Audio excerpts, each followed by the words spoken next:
Why is it that the most successful people you know are often the most anxious? Think about it. They have the career, the income, the respect. They've checked every box society told them to check. And yet, at 3 inches the morning, they're lying awake, heart pounding, mind racing through catastrophic scenarios that haven't happened yet. How is that possible? How can someone who has made it feel like they're constantly on the edge of losing everything? Here's the uncomfortable truth. Modern society has sold you a lie. The lie that if you just work hard enough, plan carefully enough, optimize efficiently enough, you can control your life. You can eliminate uncertainty. You can guarantee outcomes. And so you try. You create spreadsheets for your goals. You track every metric. You anticipate every possible problem. You build contingency plans for your contingency plans. And what happens? You become more anxious, not less. Because the more you try to control, the more you realize how little you actually can. And that realization doesn't bring peace, it brings terror. But here's what's fascinating. More than 4 centuries ago, there were warriors who faced death every single day. Men who walked into battle knowing they might not walk out. And yet, historical accounts describe them as possessing an almost supernatural calm, a stillness that their enemies found more terrifying than any weapon. They weren't calm because they had control. They were calm because they had mastered something far more powerful, their own minds.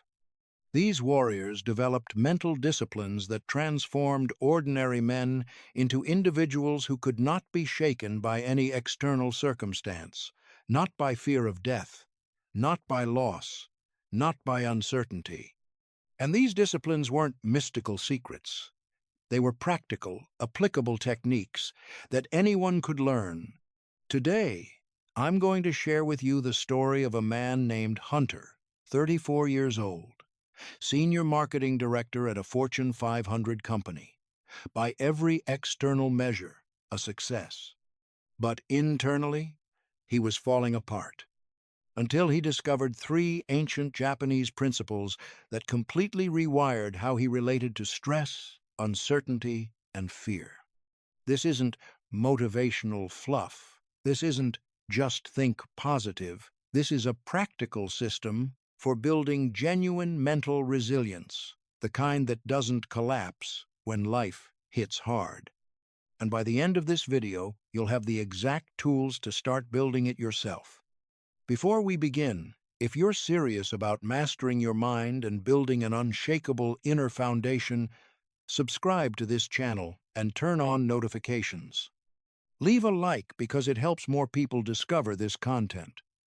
And in the comments, tell me about your own experience with anxiety and stress. What's your biggest challenge? Share it below, because your story might help someone else who's struggling with the same thing. Now, let's begin. Hunter had the corner office. Not literally, of course. Open floor plans were the trend now. But metaphorically, he had arrived, senior director of marketing at a company whose name you'd recognize, 6-figure salary. Stock options. A team of 12 people who reported to him. From the outside, Hunter's life looked like the destination everyone was racing toward. But here's what no one saw. Every morning, Hunter woke up before his alarm. Not because he was eager to start the day, because his body wouldn't let him sleep. Around 4:47 a.m., like clockwork, his eyes would snap open and his chest would tighten. Before his conscious mind had even fully awakened, his nervous system was already preparing for battle. What battle? He didn't know. That was the problem. The anxiety had no specific target. It was ambient, pervasive, like background radiation that you can't see, but that slowly damages you nonetheless. He would lie there in the dark, heart beating too fast, scrolling through mental scenarios. What if the campaign underperforms? What if the CEO questions my projections in the board meeting? What if someone on my team makes a mistake that reflects on me? What if I'm not as competent as everyone thinks I am? By the time his actual alarm went off at 6 a.m., Hunter was already exhausted, and his day hadn't even begun. At the office, he projected confidence. He had to. That's what leaders do. His voice was steady in meetings. His decisions were quick and decisive. His team saw a man in control. But inside his chest, there was a constant vibration, a low-level hum of dread that never fully went away. And Hunter had a strategy for dealing with it. Control. If he could just anticipate every problem, he could prevent it. If he could just optimize every process, nothing could go wrong. If he could just work harder, longer, smarter than everyone else, he could guarantee his success. So that's what he did. He arrived at the office before anyone else. He left after everyone had gone home. He checked emails at midnight, at 2 a.m., at 5 a.m. He reviewed his team's work obsessively, looking for errors before they could become problems. He prepared for meetings with military precision, anticipating every possible question, every possible objection. And for a while, it seemed to work. His campaigns performed well. His bosses praised him. His career advanced. But here's what Hunter didn't understand. Control is a drug, and like any drug, you need more and more of it to get the same effect. The more he controlled, the more he needed to control. The more variables he managed, the more variables he discovered that needed managing. The tighter his grip on his life, the more exhausting it became to maintain that grip. And the anxiety didn't decrease, it increased. Because deep down, somewhere beneath all the spreadsheets and strategies and contingency plans, Hunter knew the truth. He wasn't actually in control of anything. He couldn't control what his competitors would do. He couldn't control the economy. He couldn't control whether his clients would approve the campaign or reject it. He couldn't control whether his team members would stay or leave. He couldn't control whether the CEO would keep favoring him or suddenly turn cold. The illusion of control was just that, an illusion. And illusions eventually shatter. For Hunter, it happened on a Tuesday in March.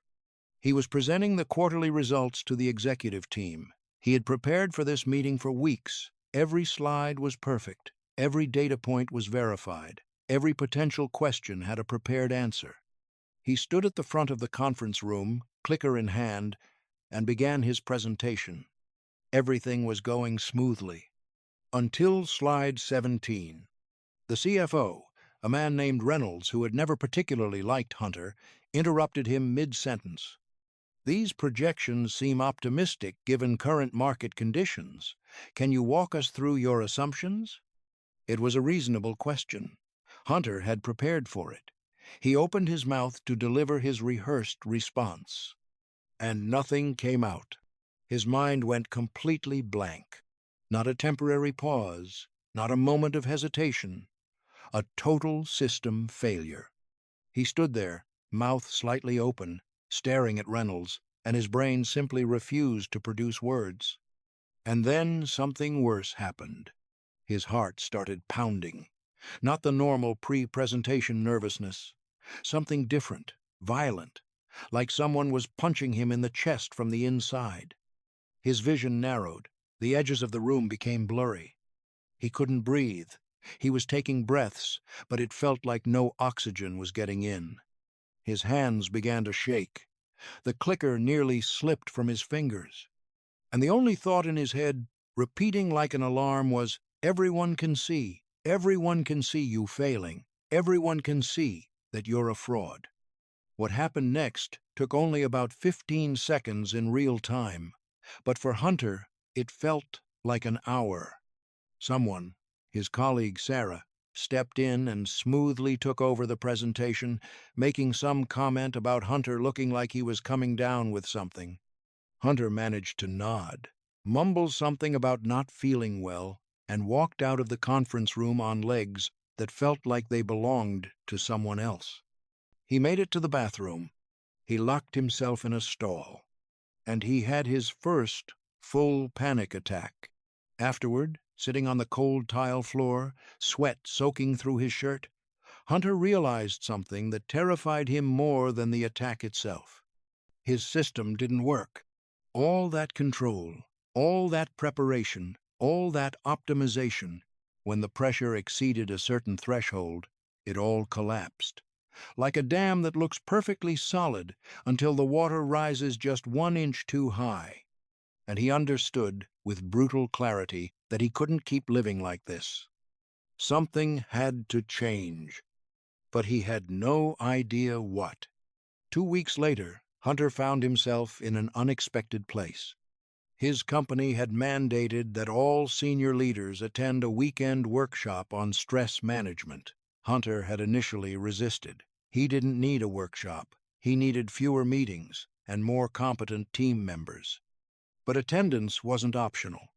So there he was, on a Saturday morning, sitting in a hotel conference room with 20 other executives, arms crossed, waiting for this to be over.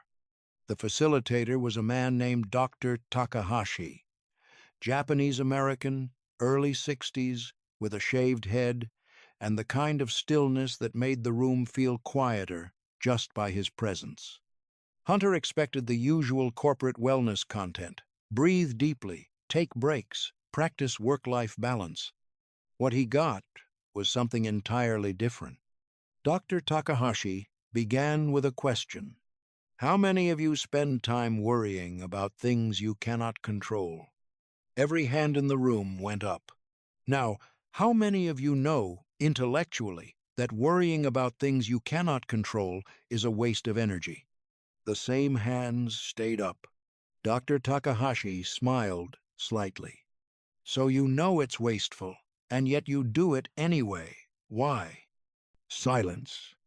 Because, Dr. Takahashi continued, you believe, somewhere deep in your psychology, that worry is useful, that if you worry enough, you can somehow influence the outcome. That worry is a form of preparation, a form of protection. He paused. It's not. Worry is simply suffering in advance for things that may never happen and often don't. He walked to a whiteboard and drew 2 circles, one inside the other.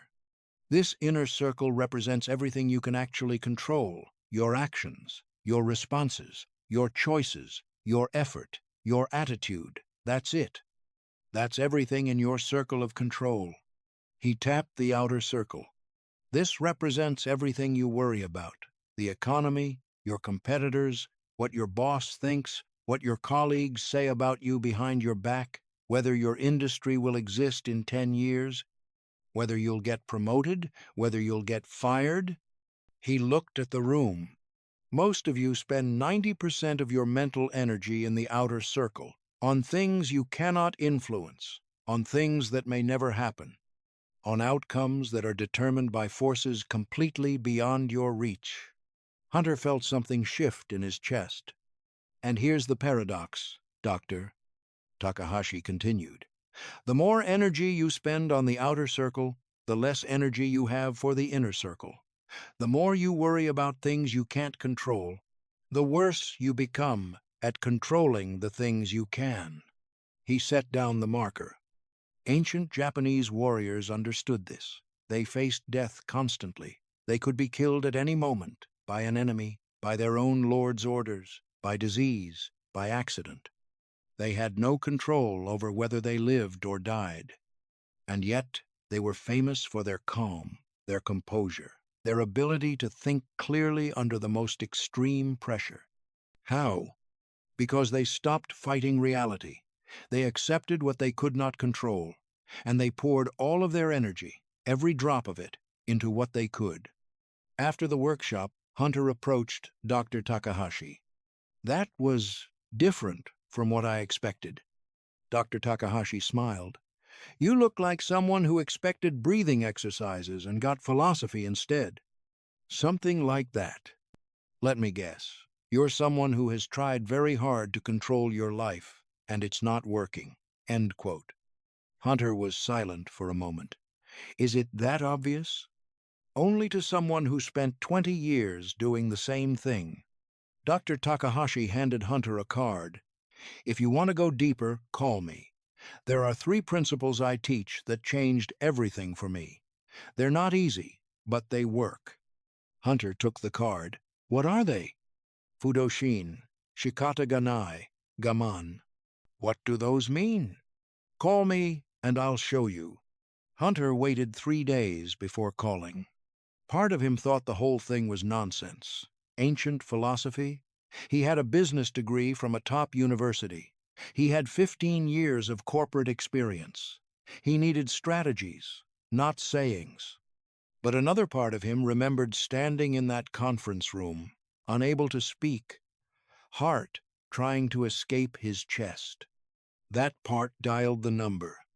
They met at Dr. Takahashi's home, a modest house with a small garden in the backyard.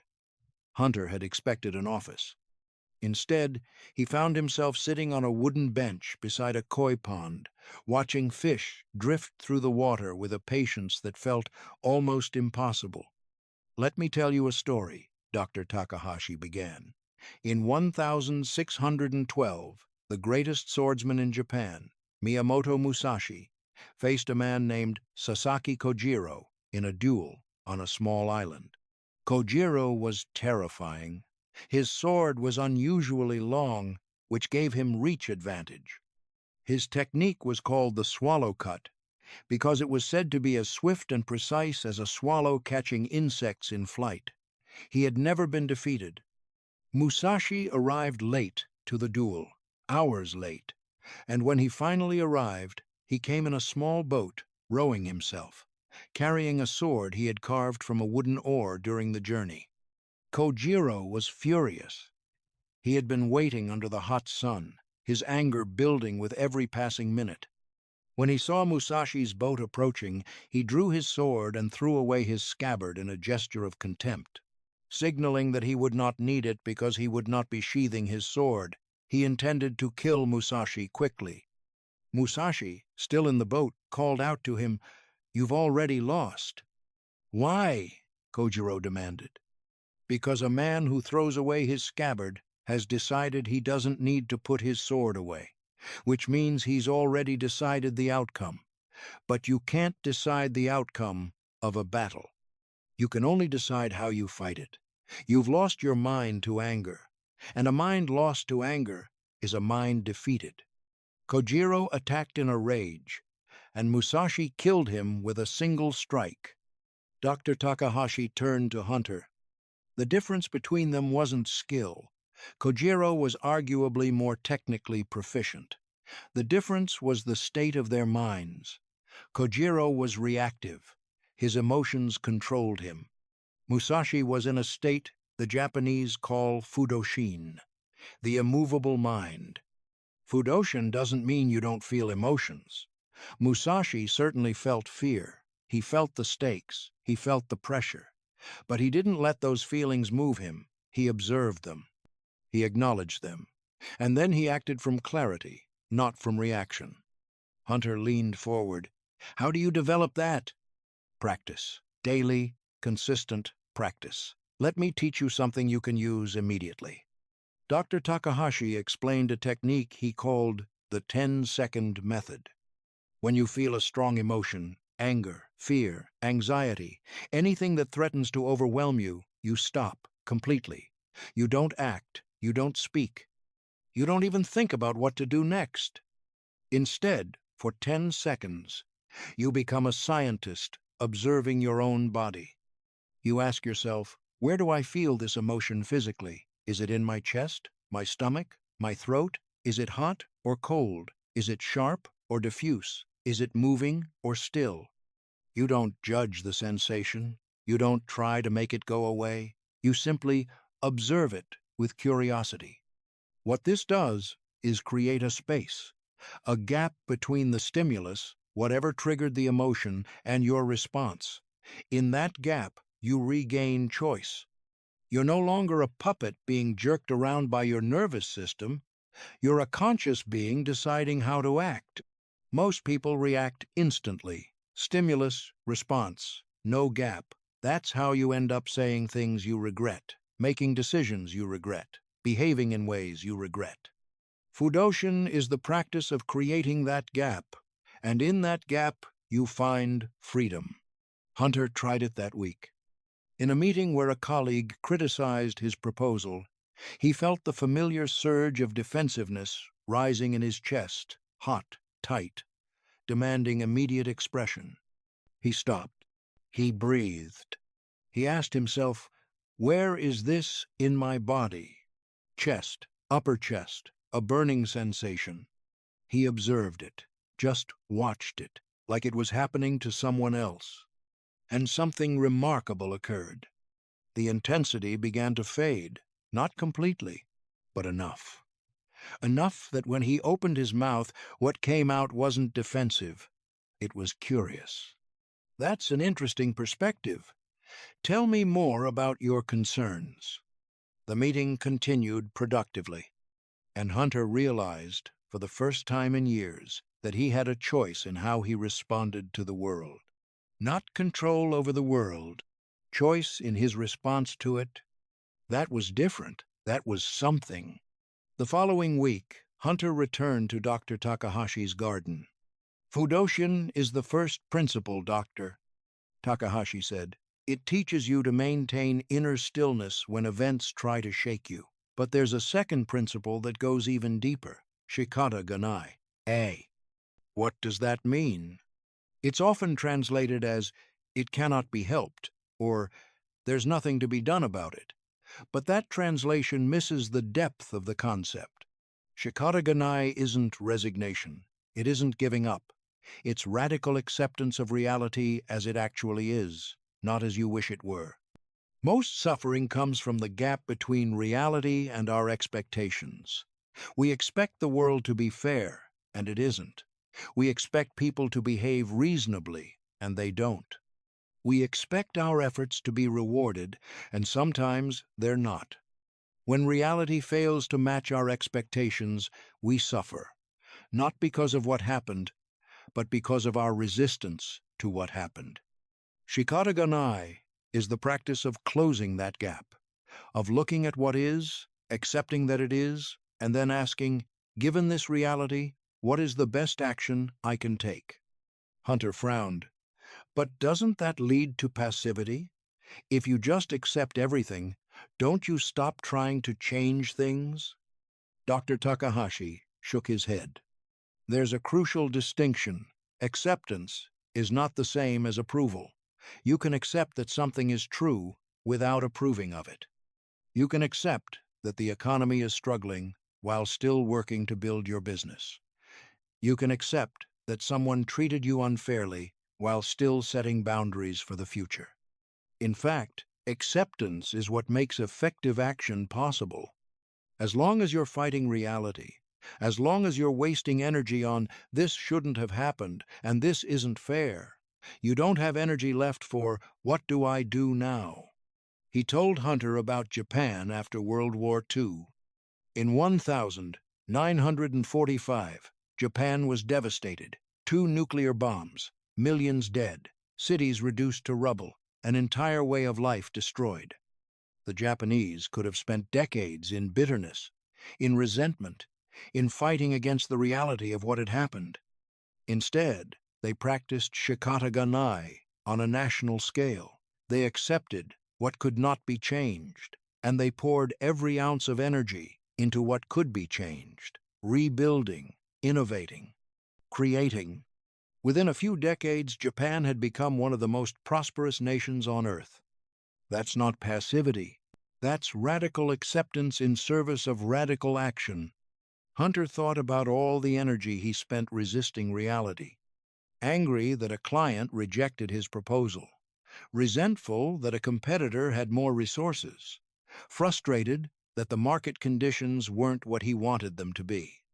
How much of his anxiety was simply resistance to what is?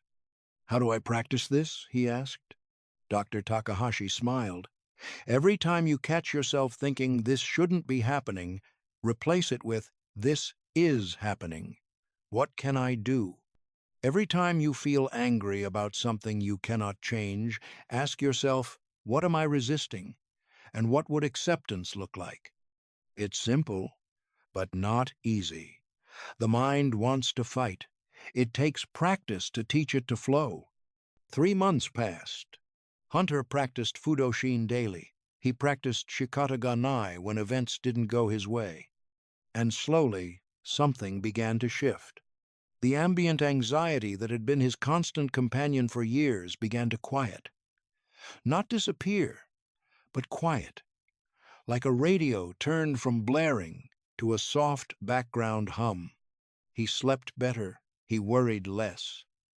He found himself actually present in conversations instead of constantly calculating what could go wrong. His team noticed. They couldn't articulate what was different, but something was. He seemed calmer, more grounded, easier to work with. And then life tested him in a way no philosophy could have prepared him for. His phone rang at 6 a.m. on a Saturday. It was his mother. His father had collapsed. They were at the hospital. The doctors were running tests. By the time Hunter arrived, the diagnosis was in. Stage 4 pancreatic cancer, metastasized, inoperable. 6 months, maybe, if they were lucky. Hunter stood in the hospital corridor, phone still in his hand, and felt the old enemy rising in his chest. The tightness, the racing heart, the catastrophic thinking. His father was going to die. His father, who had taught him to ride a bike, who had attended every graduation, who had called every Sunday without fail for 15 years, was going to die. And there was nothing Hunter could do about it. All his optimization, all his control, all his strategies. Useless. He found a bench in the hallway. He sat down, and he practiced. Where is this feeling in my body? Everywhere. Crushing, like a weight on his entire chest. He didn't fight it. He didn't resist it. He just observed. And then, slowly, he asked himself the question, this is happening. What can I do? He couldn't cure his father. He couldn't stop the cancer. He couldn't extend time. But he could be present. He could show up. He could make whatever time remained meaningful instead of losing it to anxiety and fear. That night, he drove to Dr. Takahashi's house unannounced. The old man was in his garden, as always, even in the darkness. I heard, Dr. Takahashi said simply. I'm sorry. Hunter sat on the familiar bench. I've been practicing Fudoshin, Shikata Ganai, and they help. But this is different. This isn't a business problem. This is my father. Dr. Takahashi nodded. There's a third principle. I was waiting for the right time to teach it to you. I think the time has come. Gaman. What is it? Gaman means perseverance. But not just any perseverance. It means enduring the unbearable with dignity and grace. It means facing suffering, not running from it, and maintaining your composure through the pain. The Japanese believe that hardship, faced properly, doesn't break a person. It shapes them, like a bonsai tree. Hunter looked confused. A bonsai is grown under conditions of deliberate constraint. Limited soil, limited space, constant pruning, wires that bend its branches. From the tree's perspective, these are hardships, obstacles, restrictions. But these very constraints are what create the bonsai's beauty, its character, its form. Without them, it would be just another ordinary tree. Gaman teaches that suffering is not meaningless. It is the pressure that forms diamonds, the fire that forges steel, the constraint that creates art. Your father's illness is suffering. There's no denying that. But how you face this suffering, with presence or with avoidance, with dignity or with collapse, will determine who you become on the other side of it. Hunter was silent for a long moment. I'm scared, he admitted. I'm scared of losing him. I'm scared of watching him suffer. I'm scared of not being strong enough. Dr. Takahashi placed a hand on his shoulder. Gaman doesn't mean being unafraid. It means being afraid and present anyway. It means letting yourself feel the pain without letting the pain scatter you. It means staying when every instinct tells you to run. Your father doesn't need you to be strong. He needs you to be there. And being there, truly there, is the hardest form of strength. The next 6 months were the most difficult of Hunter's life, and the most meaningful. He visited his father every week, sometimes more. He didn't try to make the visits cheerful or pretend everything was fine. He just showed up, present, available, there. They talked about things they had never talked about: his father's regrets, his fears, his hopes for Hunter's future. The conversations were often painful. Sometimes they cried together. But Hunter didn't run. He practiced Gaman. He endured with dignity. And in those conversations, something unexpected happened. Hunter discovered that his father was proud of him, not because of his career, not because of his salary, because of who he was becoming. "You're different lately," his father said one afternoon, near the end. "Calmer, more present. Whatever you're doing, keep doing it." Hunter held his father's hand and didn't say anything. His father died on a Thursday in October. Hunter was there, holding his hand, present until the last breath. And in the days that followed, through the grief and the loss, Hunter discovered something. He didn't break. The pain was immense. The absence was overwhelming. But he didn't shatter. He didn't collapse. He grieved fully, completely, without resistance. And slowly he began to rebuild. 2 years later, Hunter was in his office when his assistant told him he had an unusual meeting request. A young man named Derek, 28, junior analyst at the company. Apparently, he had asked to speak with Hunter personally. Hunter agreed. Derek came in looking exactly like Hunter had looked years ago, successful externally, collapsing internally. You could see it in his eyes, in the tension in his shoulders, in the way his leg bounced constantly under the desk. "I don't know why I'm here," Derek admitted. I heard you were different, that you handle pressure differently than most executives. I'm struggling, and I didn't know who else to ask." Hunter smiled. "Sit down. Let me tell you about 3 principles that changed my life." And he began to teach. What Hunter discovered over those 2 years wasn't just personal peace. It was that mental resilience creates external results. His work improved, not because he worked harder, because he worked clearer. Without the fog of constant anxiety, he made better decisions, saw problems more accurately, responded to challenges more effectively. His team transformed. People wanted to work for him. They felt calmer in his presence. They took more creative risks because they knew he wouldn't react with panic if something went wrong. His health improved. Without the chronic stress flooding his body with cortisol, he slept better, recovered faster, got sick less often. Modern neuroscience has begun to explain why these ancient principles work. The practice of Fudoshin, creating that gap between stimulus and response, strengthens the prefrontal cortex.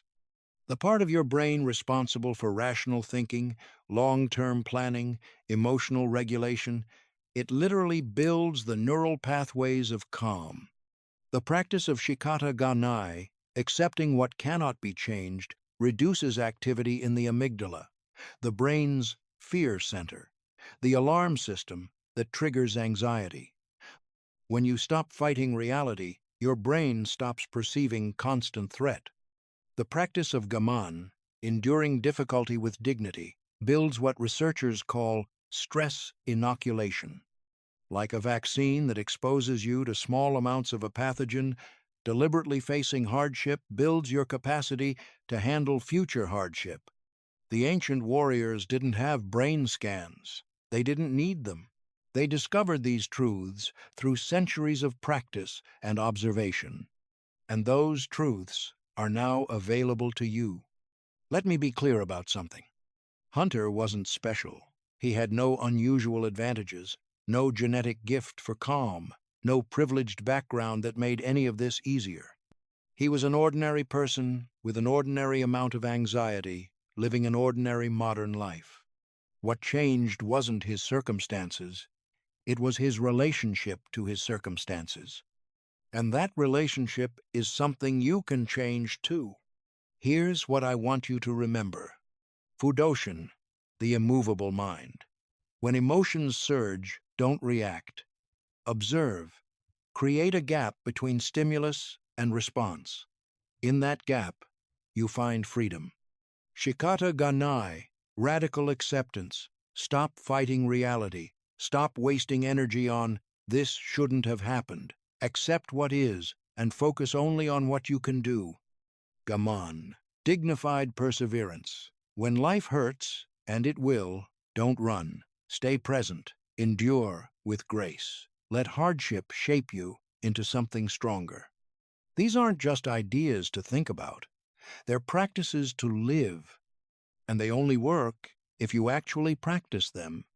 So let me ask you, are you going to watch this video, find it interesting, and go back to your anxious life unchanged? Or are you going to choose one of these principles and start practicing it today? The warrior's path isn't about eliminating difficulty. It's about building the capacity to walk through difficulty without losing yourself. That capacity is available to you right now, today. But you have to choose to build it. No one can do it for you. If this video impacted you, subscribe to the channel and tell me in the comments which of these three principles, Fudoshin, Shikata ganai, or Gaman, resonates most with where you are in your life right now. Share your answer below. And if you're ready to go deeper, watch the video appearing on your screen now. It will take you further down this path. The mind can be mastered. The question is whether you'll do the work. I'll see you in the next video.